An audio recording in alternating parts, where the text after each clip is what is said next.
Por ir entrando ya en el terreno de la política nacional, pero todavía algo que tiene que ver con Gaza, esta reflexión que hizo ayer en el balance que hizo, su particular balance del curso político, el presidente del Partido Popular, Alberto Núñez Feijóo, cuando le preguntaron por la situación en Gaza. Yo he condenado la violencia siempre. Y lo primero es condenar la violencia y los atentados terroristas de Hamás en Israel. Es evidente que cualquier Estado tiene derecho a defenderse. Y cuando uno tiene un ataque terrorista de este nivel, con un territorio manejado por una organización terrorista como Hamás, tiene todo el derecho a defenderse y a repeler esas agresiones. Dicho esto, lo que está pasando en Gaza no es admisible. Lo que está pasando en Gaza debe de censurarse y criticarse por cualquier democracia occidental. Por supuesto que la apertura de corredores humanitarios debería hacerse ya hace mucho tiempo y no deberemos de mirar para otro lado ante lo que está ocurriendo en Gaza con la población civil, en ningún caso. Por mucha organización terrorista que se esconda en Gaza, eso no significa confundir a los terroristas con la población civil o confundir a los terroristas con los niños desnutridos y muchos de ellos, lamentablemente, en una situación crítica y sin contar los que han perdido la vida. Una de las reflexiones que hizo Feijóo en ese balance en el que estuvo David Junquera. Hola David, buenos días. Hola, buenos días. Y en el que ya hablando de los asuntos de política nacional, pues hay una idea fundamental, que nadie espere, en verdad nadie lo esperaba, pero bueno, que nadie espere la posibilidad de que en septiembre, a la vuelta del verano, cuando acabe el mes de agosto, el Partido Popular llegue a ningún acuerdo con el gobierno y además el Partido Popular va a preparar un listado que todavía no está muy clara, está clara la idea, pero no la concreción de las leyes que derogaría Feijóo si llega a la Moncloa, empezando por la amnistía. Ya habíamos visto el tráiler de esta película el lunes, cuando Feijóo hizo balance ante los suyos y ayer lo hizo ante la prensa con preguntas, pero en la misma línea, eso sí, subiendo el tono un poquito más. El balance de este bienio negro es amargo. España padece una crisis institucional porque tiene un presidente sin ningún límite moral. Sánchez no solo ha convivido con prostíbulos en la economía familiar, sino que su gobierno pagó prostitutas con dinero público. A este gobierno le sobra legislatura y a España le sobra este gobierno. Ni crecemos más que los demás, dice Feijóo que estamos en mitad de la tabla, ni España es un país seguro, argumenta que la criminalidad ha subido 5 puntos en 5 años, ni hoy llenar la cesta de la compra o comprar casas es más sencillo que hace un año. Para el líder del PP, el triunfalismo de Sánchez se desmonta solo. Se mire por donde se mire, hoy en España todo lo que depende del gobierno funciona peor. Ni toda la propaganda de Sánchez es capaz de tapar lo que ven, lo que viven y lo que sufren los españoles cada día. En esta tesitura y dando por hecho que la corrupción seguirá acercando al gobierno, el PP sigue esperando con ansia un caramelo electoral que no llega y Feijóo lo asume con resignación. Yo creo que el señor Sánchez no sabe cuándo va a haber elecciones, no depende de él, depende de sus socios, pero nuestro compromiso es estar preparados para cuando haya elecciones. En Génova creen que Moncloa seguirá aguantando y avanzando en la legislatura trompicones, pero ya avanza de cara al curso que viene a nosotros que no nos busquen. Este gobierno no merece el apoyo del Partido Popular porque todas las prioridades del gobierno pasa por buscar acuerdos con los partidos separatistas o con los partidos de la izquierda radical del país. Las caretas han caído, concluye Feijóo, que reitera su idea de elaborar un listado de leyes sanchistas, cupo, amnistía, indultos, memoria histórica o rebaja del Código Penal para derogar o modificar el primer día que disponga de las llaves del Palacio de la Moncloa. Muy bien, pues les agradezco mucho su interés y si ustedes pueden descansar algunas semanas, les felicito. Y los que no pueden descansar, pues que sepan que las vacaciones están sobrevaloradas. Se nos colaba ese corte desastre, pero bueno, era el final de la intervención de Feijóo, un final que ha tenido mucha repercusión en redes, pero que no es más que eso, un chascarrillo que hizo Feijóo, porque la mayoría de los que estaban en esas salas iban de vacaciones, incluido el propio Feijóo, e hizo esa broma, esa gracieta, pues para consolar a los que nos quedábamos, nada más, a pesar de que ha habido mucha polémica en redes. Sí que la ha habido, desde luego. Junquera, gracias. Un abrazo. Llevamos, Carmen, desde el lunes, cuando escuchamos el análisis, el balance que hizo el presidente del gobierno, hablando de la situación del gobierno. Realmente endiablada y laberíntica. El presidente exhibe España, dijo literalmente, es uno de los mejores países del mundo, así lo avalan los datos económicos, la EPA con un récord, el PIB que sigue hablando de crecimiento. Desde luego España crece a una velocidad en la que no lo hace en la media de los países europeos ni los más punteros, pero luego todo esto contrasta con la realidad parlamentaria. Es decir, este año ha resultado ser un gran anuncio el hecho de que el presidente diga que tiene previsto cumplir la Constitución y presentar unos presupuestos que, por cierto, el gobierno todavía no ha aclarado si cumplirá hasta el final, es decir, si los llevará al Congreso, porque no tienen mayorías. Hemos analizado ya la situación del gobierno y que diga Pedro Sánchez, que lo dice todas las veces, que estamos en la mitad de la legislatura y que no habrá elecciones hasta 2027. Pero ayer, en esta vuelta a comparecer de Alberto Núñez Feijóo, vuelve a poner el foco en su partido. Pues hablemos de la situación del Partido Popular, que se va a someter, si se cumplen los planes del gobierno, a 2 años de desgaste continuo en un asunto del que Feijóo no parece que quiera, a tenor de lo que dijo ayer, hablar mucho, que es dónde está el meollo para él en este momento, y es su competición con Vox, y cómo, por esta competición electoral con Vox, él va endureciendo su discurso sobre la migración. Carmen. Claro, por eso él va en este relato un poco sorprendente de voy a dedicar el verano a ver qué leyes voy a derogar y a ver cuáles van a ser nuestro proyecto, un poco como si estuviera haciendo el cuaderno Santillana cuando íbamos al colegio y en verano repasábamos lo del curso. No, voy a pensar en agosto que qué leyes van a salir adelante y qué voy a derogar del sanchismo. Yo creo desde aquí que la ley de la amnistía, si gobiernan, no sería tocada por ellos por mucho que lo repitan. Pero sí, claro, es que Feijóo tiene un problema grande y yo creo que esta mañana estoy muy de acuerdo con lo que decía Berna esta mañana en el minuto ¿En las claves? de las claves de las 7:30. Tenemos un gobierno que quiere resistir, y eso ya lo has analizado tú, José Luis, y luego tenemos una oposición que lo único que sabemos es que va a la contra de todo, sin ningún tipo de matización ni de ajustes según qué asuntos. Él va a la contra de todo, además en un tono muy hiperbólico que yo creo que es absolutamente innecesario, porque es verdad que hay un problema de inflación, pues lo hay, quiero decir, es que tiene suficientes argumentos para poder elaborar un modelo que se contraponga o que sea distinto del del actual gobierno progresista, ¿no? Hay un problema de vivienda, evidentemente lo hay. No hace falta llegar a decir que somos el bienio negro, que actúa como un régimen totalitario, que es alguna de las cosas que ha dicho en las últimas semanas, o que es el peor gobierno desde la predemocracia.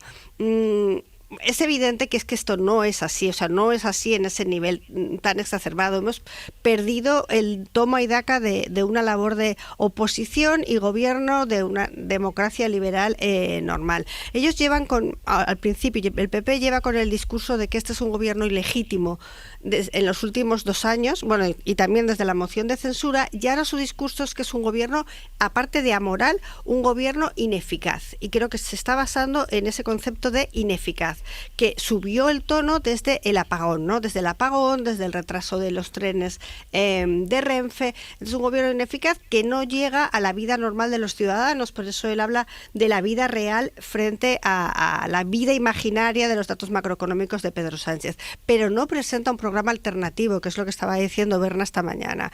Y yo creo que uno de los motivos por los que no lo presenta es porque él sabe que si tiene que gobernar con alguien, si gana las elecciones, sean cuando sean, tiene que ser con Vox, y por lo tanto es difícil que ahora prometa una cosa cuando probablemente la tenga que perfilar porque su socio de gobierno le pida que las iniciativas vayan en una dirección como la de la represión de la inmigración, la de los valores culturales, identitarios, las rebajas de impuestos. Entonces está intentando moverse en esa indeterminación de ni para ti ni para mí, para conseguir votos de todos los lados, ¿no? Para conseguir votos de estos de los partidos, atrápalo todo, y es difícil mantenerse en esa situación intermedia. Pues Berna, por alusiones. Sí, gracias, Carmen. Y estoy completamente de acuerdo también. Es que, fijaos lo que me pasó. El lunes al escuchar a Feijóo pensé, es ridículo. O sea, va a pasar el verano haciendo la lista de las leyes que va a derogar. O sea, lo has dicho muy bien con lo del cuaderno Santillana. Y como tenía tertulia el viernes, o sea, hoy, pensé, mira, esto ojalá pueda decirlo. Y cuando ayer me enteré de que iba a hablar, digo, pues seguro que ya avanza algo. ¿Cuáles son esas y ya leyes? Ya no puedo usar este argumento. Bueno, pues no, es que es ridículo. Es que, perdóneme el señor Feijóo, es que es absolutamente ridículo, de forma tan evidente que me asombra que nadie le haya avisado y le diga, oye, presenta algún plan, presenta algún proyecto, digamos qué plan de futuro tenemos para España. Pero no, su plan es no derogar, sino pasar el verano haciendo la lista de las leyes que quiere derogar y que va a anunciar en septiembre. O sea, ha pasado 2 años y todavía no tiene esa lista. Y todavía no tiene la lista de las leyes que quiere hacer, del proyecto que quiere hacer de España, con el mercado laboral, con los jóvenes, con la vivienda, con la dependencia, con lo que quieras, la puericultura. O sea, no tienes un plan para nada. Entonces, de verdad es muy ridículo. Y bueno, sumando, o sea, ya aparte de las risas, sumemos otro de sus defectos desde mi punto de vista, negando al otro. Es decir, una de las acusaciones al sanchismo es que lo que hace es para pactar con separatistas. Bueno, ¿y qué? ¿No tienen derecho a vivir los separatistas? ¿No tienen derecho a representar a las personas que les han votado? ¿No tienen derecho a intentar incidir en las cuestiones en que puedan incidir mientras no haya violencia, mientras no haya violación de las leyes? Es decir, que es que los separatistas sí existen, son españoles, forman parte de nuestro país, y entonces él quiere avanzar negando al contrario, negando al otro. Y luego, por supuesto, en silencio absoluto sobre sus propios casos de corrupción, o sea, como este que has mencionado, José Luis de Montoro, o pronto van a empezar a desfilar el tema de Kitchen, etcétera. Entonces, bueno, pues sí, me quedo ahí. Es decir, estamos entre la derogación que quiere uno y la resistencia que quiere otro. Y no avanzamos. Mariola. Yo diría 3 cosas. Una primera, creo que la comparecencia de Núñez Feijóo le resta eficacia y fuerza política a su mensaje en la medida que comete tal exceso verbal en el análisis en relación con las debilidades o incluso errores del gobierno, que digamos que anestesia al que escucha y uno le hace dudar acerca de que un gobierno sea tan malo como lo describe el propio Núñez Feijóo. Creo que en el exceso hay una pérdida de eficacia en el mensaje político. Segundo, creo que además en su propuesta de contraagenda o enmienda a la totalidad de este gobierno se percibe una pérdida de calidad del propio proyecto político de Alberto Núñez Feijóo, si es que realmente existe ese proyecto político, porque cuesta entender cuál es el elemento mollar de su proyecto, porque no lo describe, sino simplemente presenta una enmienda a la totalidad del gobierno. Y tercero, en la manera de presentar al gobierno de Sánchez, no como un gobierno legítimo y democrático frente al que él plantea una alternativa, sino lo presenta casi como una especie de régimen al que derrocar, yo creo que destila falta de calidad democrática. Y a mí esto me preocupa, porque esto entra de lleno y actúa como una especie de termita sobre el sistema y hace que triunfe, digamos, los movimientos pues más populistas y en definitiva la antipolítica, que creo que es una enfermedad que mata a los sistemas políticos y frente a la que todos tenemos que, yo creo, mostrar un poquito más de cuidado. 3 retos que se va a enfrentar el panorama político, a los que se va a enfrentar tanto el gobierno como la oposición a la vuelta. Ahora decía Núñez Feijóo, escuchábamos cómo él hablaba de la amnistía y del sistema de financiación singular para Cataluña, del que tenemos pocas concreciones. Una concreción que había es que a partir del año que viene, en principio se esperaba, o eso era lo que estaba acordado en el acuerdo entre el PSC y Esquerra, que el año 2026, el año que viene, la Agencia Tributaria Catalana empezaría a recaudar el IRPF. Pero ayer supimos, Laura Pons, Barcelona, bon día. Hola, ¿qué tal, Sastre? Bon día. Ayer supimos que no, que será por lo menos a partir de 2028.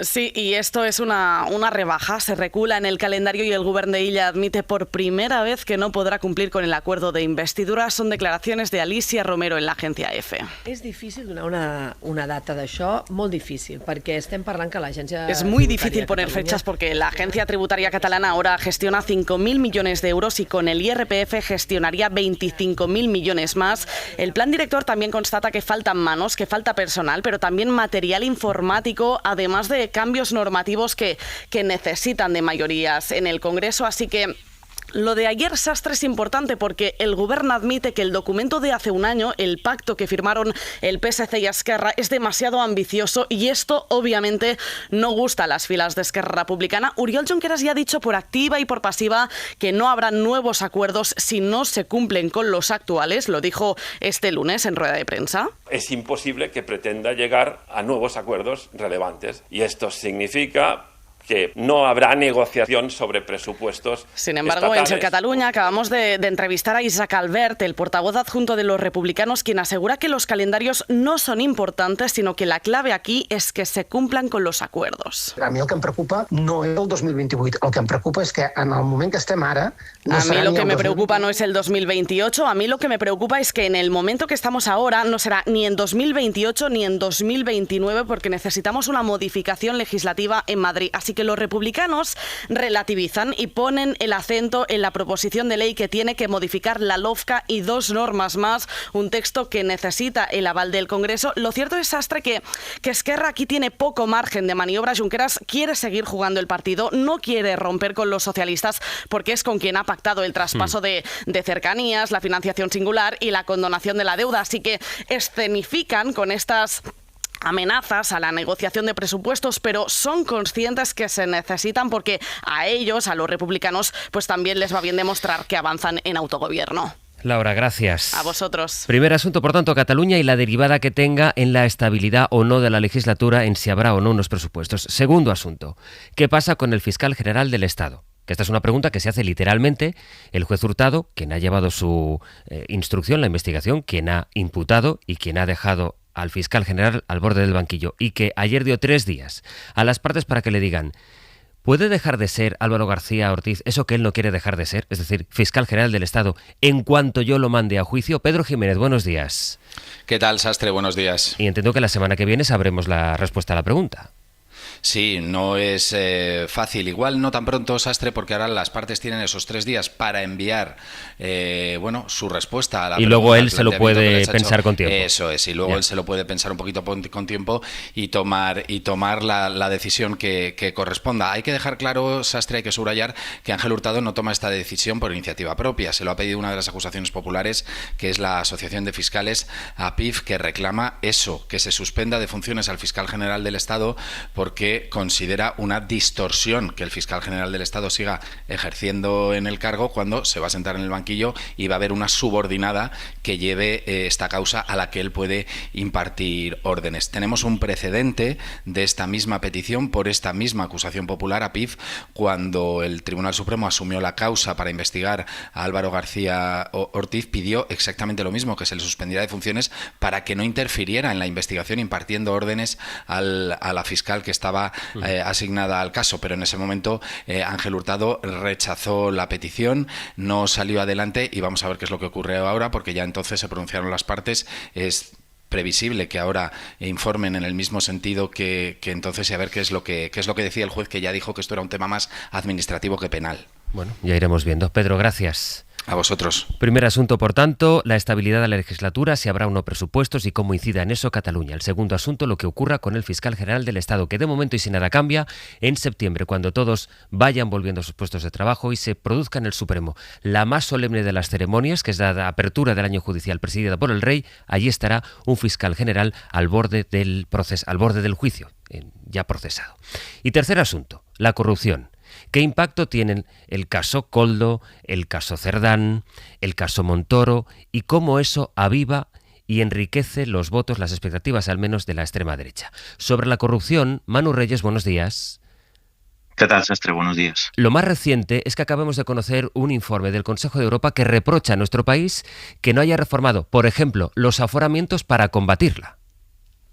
Sí, esta oficina del Consejo de Europa, que se llama Grupo de Estados contra la Corrupción, realmente no critica per se las leyes anticorrupción españolas, porque incluso ve con buenos ojos las mejoras sobre el papel de los últimos años. El problema para ellos es, sobre todo, la lentitud. Primero, la lentitud con la que se presentan. Por ejemplo, el registro de medios, parte del Plan de Acción para la Democracia de 2024, fue enviada al Congreso este martes, casi 2 años después. Pero segundo, también hay lentitud cuando las leyes echan a andar. Por ejemplo, al Consejo de Europa le gusta una reforma de acceso a documentos oficiales, reformada a finales de 2023, pero indica que actualmente no cumple con su propósito, que no sirve para nada, por los tiempos de espera actuales. Donde sí que no hay excusas es con los lobbies. Con este tema el informe sí que es mucho más duro. Dice el Consejo de Europa que debería haber ya una ley sobre el tema. No hay excusa para que en pleno 2025 los miembros del Gobierno, por ejemplo, no publiquen las reuniones que mantienen con grupos de presión. Manu, hasta luego. Hasta luego, gracias. Esta era la novedad más reciente que nos llegaba de Europa, que nos acaba de llegar, de hecho, hace apenas unos minutos. A veces pienso, Mariola, en una prueba que había en un programa que se emitía antes, Humor Amarillo se llamaba, y que era, los concursantes tenían que ir pisando poco a poco porque no sabían si la siguiente piedra iba a hundirse en el agua o no. Y no sé si es posible hacer una legislatura así, en la que vamos paso a paso y no se sabe cuál va a ser la siguiente piedra. Pero esta es la composición del escenario. Este es el resultado de la fragmentación parlamentaria, que, por cierto, no sería muy distinto si volviéramos a celebrar elecciones mañana, y a todas luces las encuestas señalan también un escenario de fragmentación parlamentaria. Yo no digo que esto sea bueno, pero sí digo que requiere un entrenamiento y una voluntad por parte de todos los actores políticos de ensanchar el margen para el acuerdo y no enfatizar las diferencias. Y estamos en actores políticos encantados de enfatizar todos los días lo que les separa y achicar, por tanto, el espacio de juego. Nos planteabas 3 problemas muy gordos para resolver en muy poco tiempo.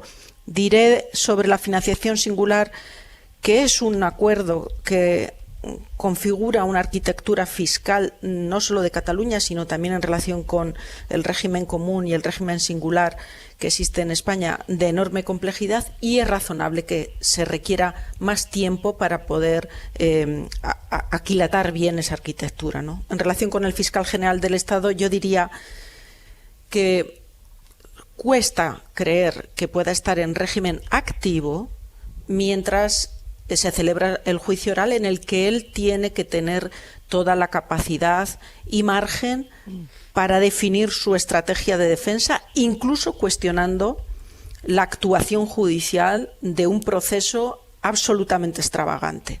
Y mi pregunta es, sin necesidad de dimitir, ¿podría buscarse una fórmula para que no esté en situación de servicio activo? Y lo dejo ahí. Para que haya tiempo para el resto de... Has estado muy bien en tu intervención, sobre todo en la parte en la que has dicho que hay muy poco tiempo. Berna. Vale, es el oficio, José Luis. Es que nos pones 3 temas y ahora quieres que resumamos. Bueno, vamos a ver, me voy a fijar en esto exactamente, y es que se está dando la paradoja endemoniada de que el reglamento de la Fiscalía marca que es el fiscal general el que puede cesar a un fiscal procesado cuando se dicte auto de apertura de juicio oral. O sea, es el fiscal general el que puede cesar al fiscal general, ¿no? Y nadie más lo puede cesar. Entonces, es tan absurdo, y el reglamento habla de esa apertura de juicio oral, que es lo que vamos a contemplar en pocas semanas. Entonces, bueno, es una situación endemoniada en la que, por más razón que tenga que un santo, si queremos, y ya se verá, se está haciendo daño a la institución. O sea, ver a la institución en esa situación de resistencia contra viento y marea, cuando en este país toda la vida, desde los escándalos de corrupción de Gürtel y otros, llevamos posiblemente 15, 20 años defendiendo que cuando alguien era imputado debía apartarse y defenderse.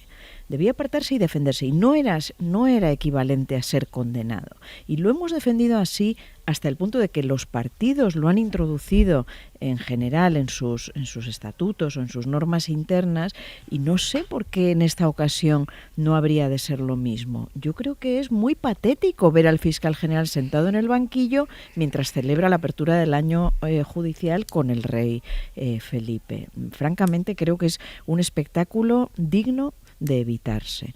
Muy breve, Carmen. No, que estamos todo el rato pidiendo responsabilidad al que encabeza ahora el Ministerio Fiscal, ¿no? Lo estaba diciendo María, la responsabilidad por no ver esta imagen. A mí me preocupa más lo del juicio que no la apertura del año judicial, que a mí no me parece que eso nos pueda hacer tanto daño institucional. Pero ¿y responsabilidad a los otros? ¿Responsabilidad a los jueces que están acusando con una instrucción más que débil? ¿Responsabilidad a los jueces que no han hecho caso de las declaraciones de los periodistas, que no han tomado en cuenta esas declaraciones cuando los has llamado a declarar? Quiero decir, está muy bien ser los más responsables de todos, pero es que aquí hay un ataque ad hominem a esta persona, al fiscal general del Estado en concreto, no a la institución, por lo que todos sabemos. Y como me dices que muy breve, muy breve. O sea, yo también pediría responsabilidad a las otras partes.